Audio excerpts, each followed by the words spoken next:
everyone, welcome and thank you for joining us. I am Lastest Victoria, and here with me is my interpreter Gideon Israel.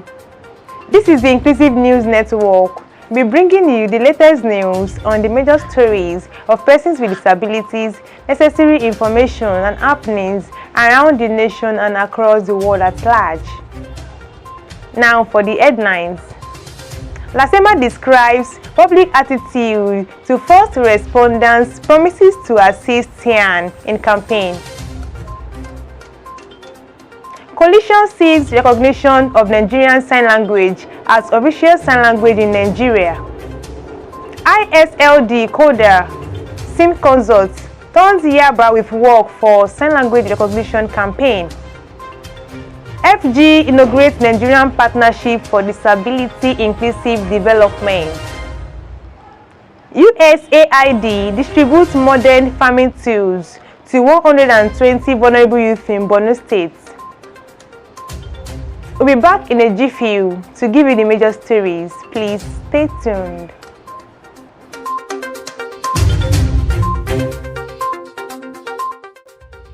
Welcome back.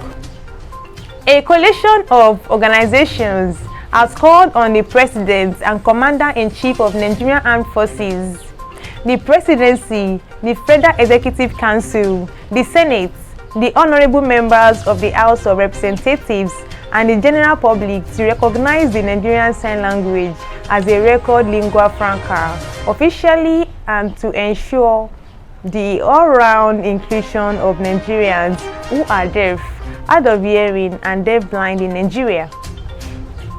The coalition, Nigerian National Association of Deaf (NNAD), the Association of Sign Language Interpreters in Nigeria (ASLIN), and the Lionheart Ability Leader International Foundation (LALIV) was formed on 12th of March 2022 under the National Coalition Grant of Disability Rights Fund (DRF).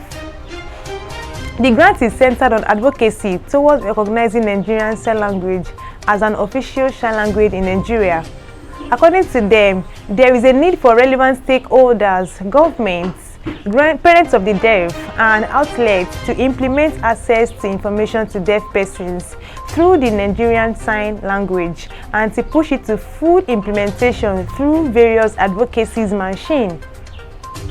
Hence, we appreciate the organization that have shown advocacy interest in Nigerian Sign Language on TV stations as part of their activities such as the Albino Foundation, Disability Rights Fund, the Center for Citizens with Disabilities, and the Association of Sign Language Interpreters, among others.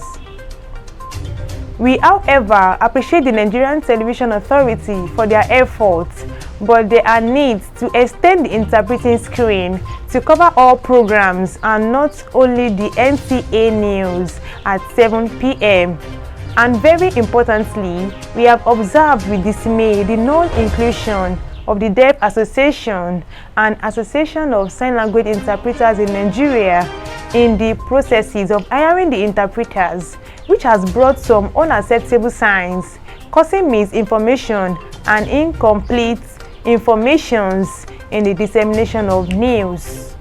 We hope these will be solved with full recognition of the documented sign language, which we have already done with the support of DRF and the Disability Commission.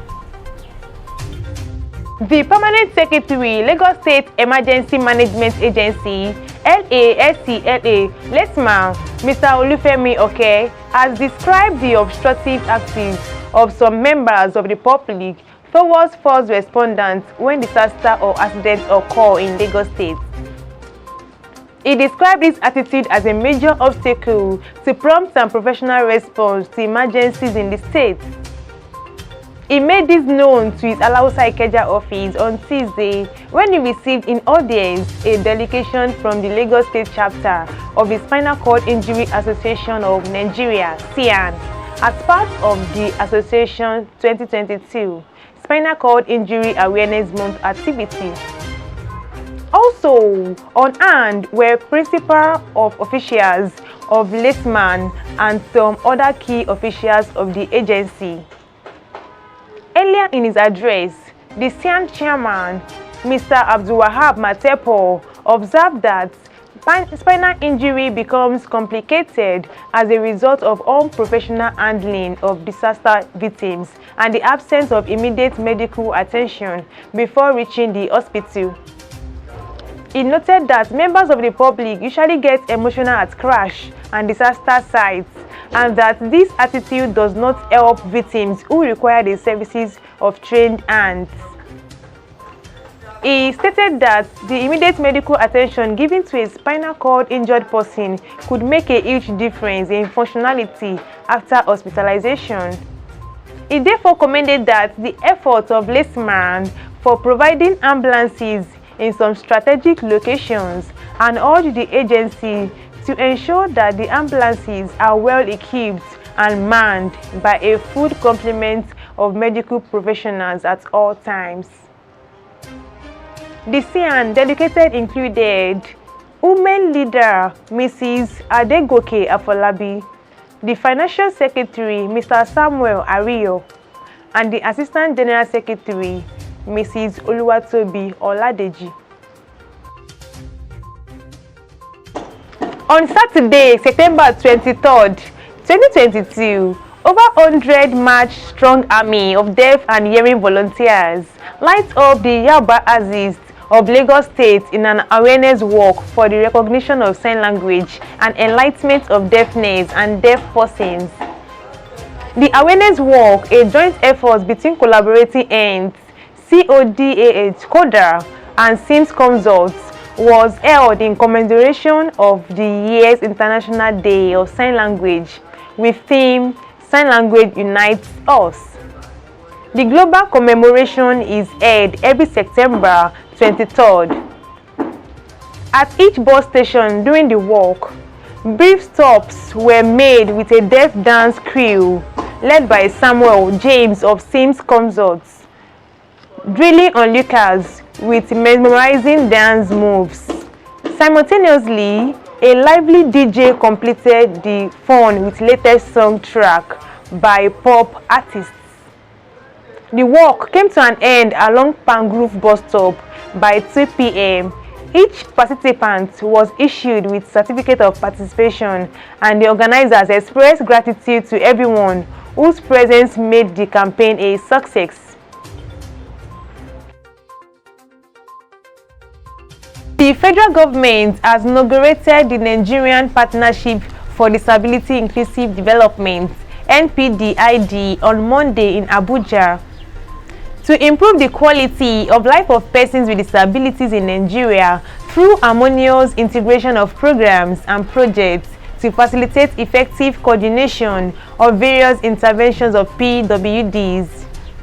The Honorable Minister of the Ministry of Humanitarian Affairs, Disaster Management and Social Development, represented by Dr. Nasser Gwazo, Permanent Secretary to the Ministry, said during his keynote address that the project is aligned with the federal government's commission to intensify efforts and activity to improve the lives of persons with disabilities.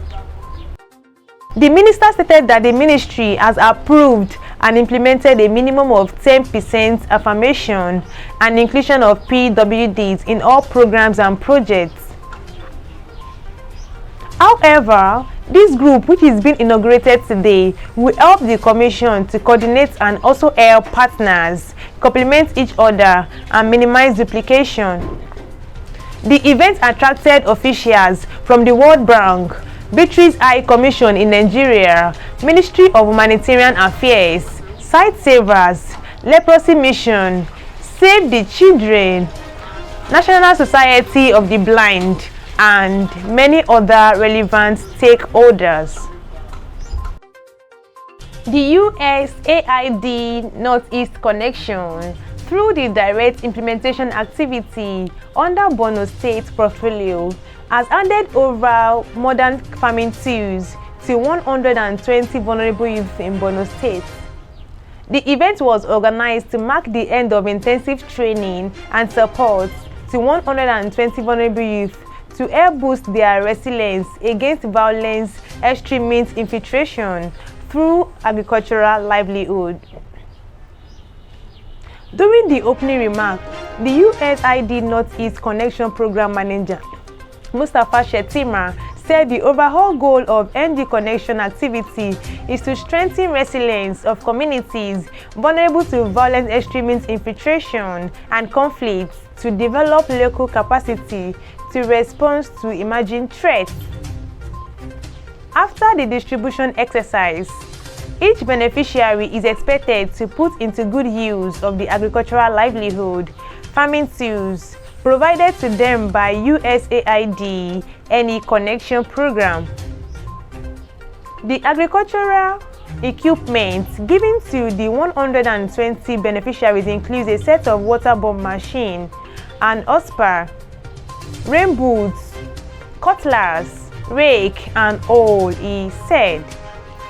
Many beneficiaries expressed their delights at the opportunity given to them by USAID NE Connection Program through the intervention of the community stakeholders, promise to follow up and make sure that it's put into good use. Thank you for staying with us. Please kindly like, share, comment on our social media handles on your screen. Until next week, bye.